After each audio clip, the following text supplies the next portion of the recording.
This month, we're talking about intimacy at Hum, and we thought, what a better way to get intimate with ourselves than to have real women talk about vaginal health. I do want to clarify that nothing in this video we are about to say is medical information. Please do not take it as such. If you have questions, medical concerns, we recommend talking to your gynecologist about those.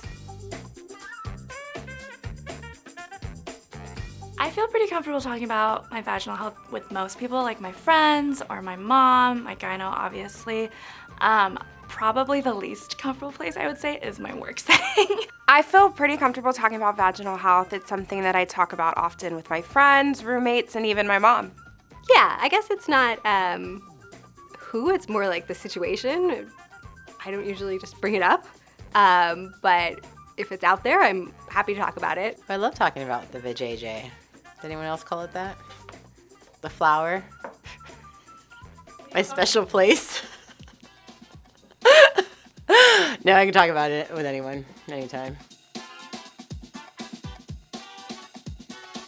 Well, currently I'm pregnant, so I haven't been getting those PMS symptoms, but when I did, it was a real intense craving for chocolate, and then I would get really bad cramps the first day of my period. I experienced a lot of bloating, really bad cramping to the point where I'm like on the floor in the fetal position crying and sweating and in a lot of pain. I've heard I get a little cranky. I definitely like chocolate. Nothing too severe, but I do take Moody Bird. Well, as you get older, your PMS symptoms actually lessen, so all I get are cramps and very indecisive. And I crave chocolate. I don't know if that's normal. I feel like that's me every other day. I prefer tampons during the day and I sleep with pads at night. I prefer period underwear, which is absorbent, so you are decreasing the amount of waste you have because you're not changing a pad and a tampon all the time, and it's a little less, it's just, the menstrual cup thing I can't do.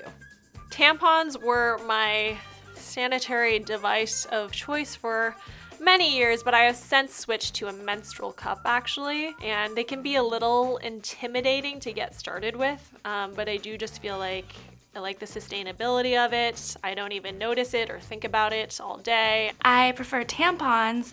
I don't have a problem with pads, but I want to try cups because I feel like people really like them these days. It all depends on the situation, and I just want to be covered and yeah. Tampons are more convenient, and you just have to mess with them every 4 to 6 hours.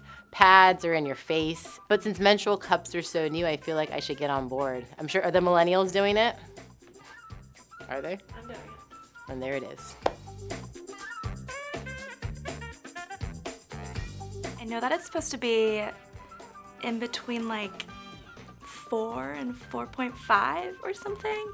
I don't know much about vaginal pH except that you're supposed to have more of an acidic pH, according to things my doctor has told me before. Less than I should, but I feel like it should be acidic. I just know that because Sarah said it. I really actually don't know anything. I know a lot about the vaginal pH, and ideally we want it to be on the more acidic side. So if you're doing any pH testing, we want that number to be lower versus higher. I just tested my vaginal pH. It is 4.0, which is good. Anything above 5 is when it's not as acidic as it should be, and you're more open to different types of bacterial infections. Oh my lord, I've had all of these. I once had a yeast infection, a UTI, and my period all at the same time. The nurse that I called said, "Oh honey, I'm so sorry." I was told that I got them as a child, but I'm not sure. I have had a UTI. I have had a yeast infection.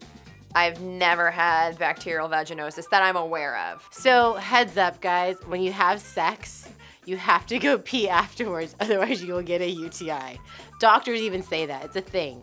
And what is it? It's new fluids going into your urethra, and you gotta pee them out. Otherwise you get a UTI, and it's very uncomfortable. Yeast infections, I haven't had it since I was like a teenager, thank God. BV I haven't had since my 20s. But those UTIs. So when it comes to vaginal imbalances, I think the first thing you do when something feels off for you is you go on a Google search and then you dig up a plethora of weird suggestions. I know I've talked about many of these with my gynecologist and she does not recommend any of them. Putting garlic up your vagina. Is it cranberry juice?